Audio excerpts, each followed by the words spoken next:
Hey, welcome back to another Black City Coffee vlog. In this video, we're gonna answer a question from Dev talking about drum speed. What does it do? How does it affect the roast? And then talk about some issues that you're having in terms of a crashing and spiking ROR and messing with the drum speed. Okay, so Dev sent me a lot of messages over my little break. From what I can glean from that, let's talk about drum speed first, okay? So with drum speed, this is going to be only applicable to drum roasters, obviously. You're dealing with a drum inside of your roaster and it rotates, and the drum speed is the RPMs, the rotations per minute of that drum. Now, on my machine, there's a dial. And on my dial, it's set to 70. Now, the manufacturer should give you a recommended setting, sort of like a standard for that particular machine and that size and everything. So mine is 70 on the dial. It doesn't mean 70 RPMs. It's just a marker on the dial. To count the real rotations per minute of your drum, you'll have to just mark it with a Sharpie. I'll link it in the description. Mill City Roasters has a great video on that explaining everything, and you got to just literally count for a minute how many rotations that your drum is doing if you want to find out the real RPMs of that drum. For me, that's not really necessary to know. What I do is also a Mill City Roaster trick, which is like there's a video by Derek, and he was like, I listen for the choo-choo train sound, so the ch ch ch ch ch, not ch ch ch ch ch, not ch ch ch, but this ch ch ch ch ch, choo-choo train, right? So I listen for that and adjust my dial to that sound when I'm running a full capacity batch. The only way I will even touch my drum speed is if I was roasting, and this is before, I don't touch it at all nowadays. This is before when I was running a smaller batch than a full batch size, which for me is 1 kilo or 2.2 pounds. Okay, so I don't touch it at all these days. The thing with a Mill City Roaster is you have many things to manipulate. You have a lot of control. But in the same vein, you maybe have too much control or too many options. Decision fatigue can set in where you're like, what can I change? So when you're learning, I think it's best to, find standards of certain things and really only change like things that you need to change. So don't change the drum speed unless you absolutely have to. Like, that all the other things that you can manipulate, there's nothing wrong with that. So yeah, the only reason why I would manipulate drum speed is a smaller batch than what I have. And I would again still listen for that train, like choo-choo train sound of the drums rotating in there, okay? So you're listening. So even though I'm running, say like 500 gram batch size, I'll link up my video, how I used to do it. I have a little, roaster now that I could do samples in. So I just use that, and I don't roast any smaller batch sizes in my Mill City Roaster anymore. Okay, but I'll link up that video. You can check that out. It's kind of long, so yeah, feel free to skip around.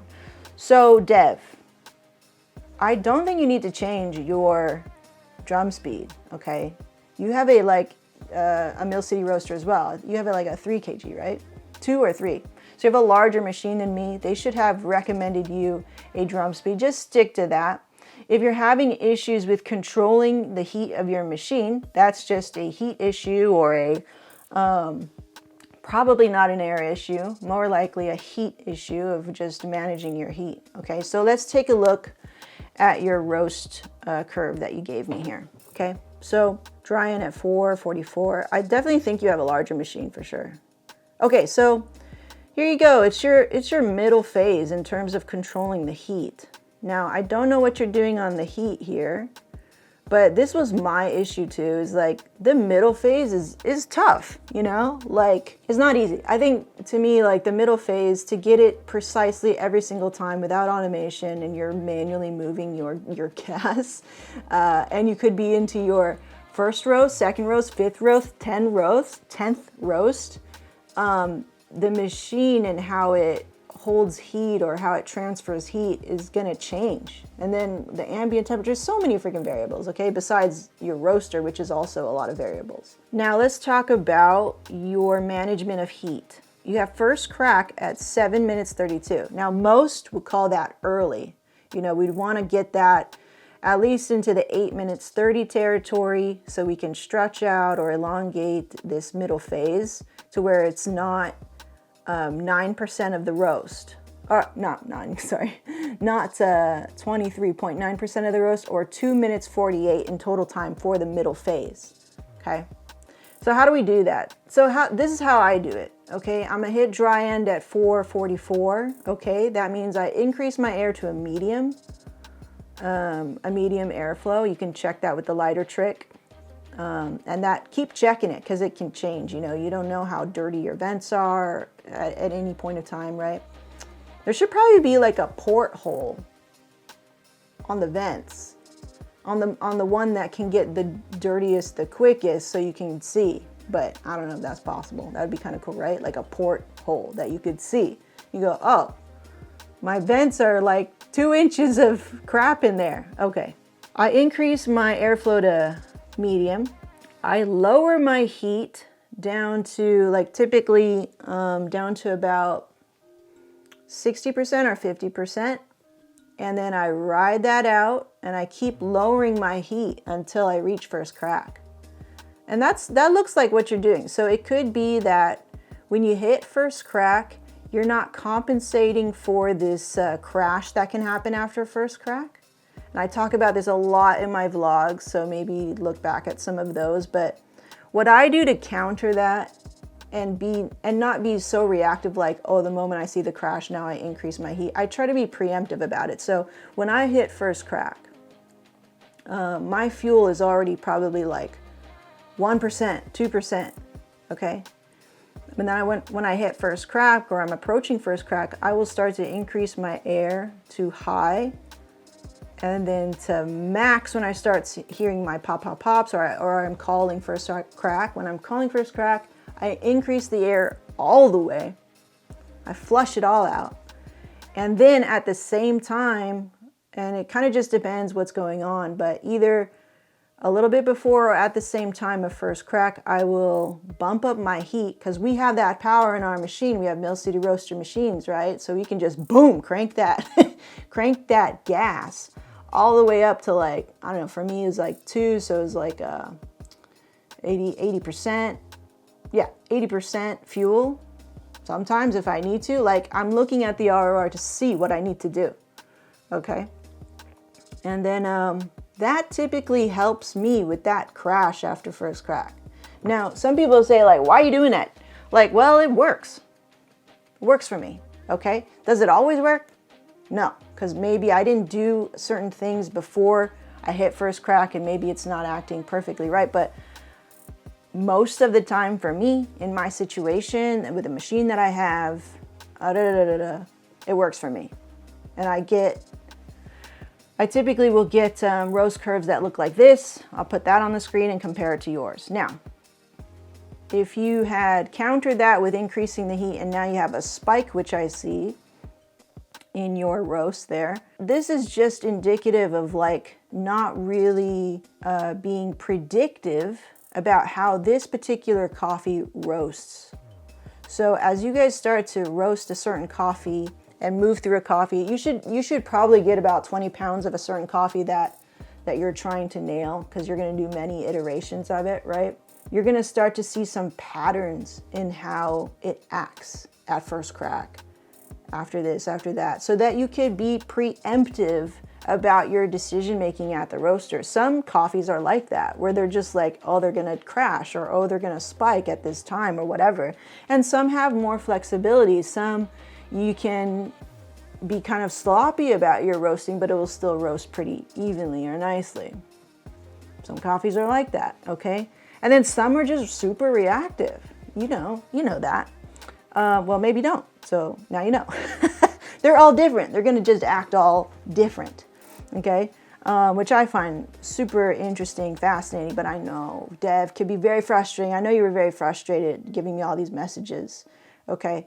with this spike in your, that's probably because you reacted, you turned up the heat, and now it's spiking too much.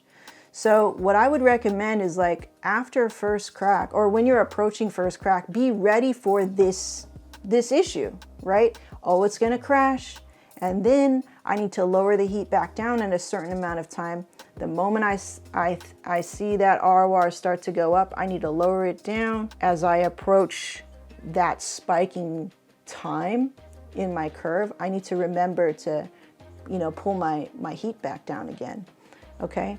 And then it's just you there watching the ROR curve, manipulating that, that gas valve, okay?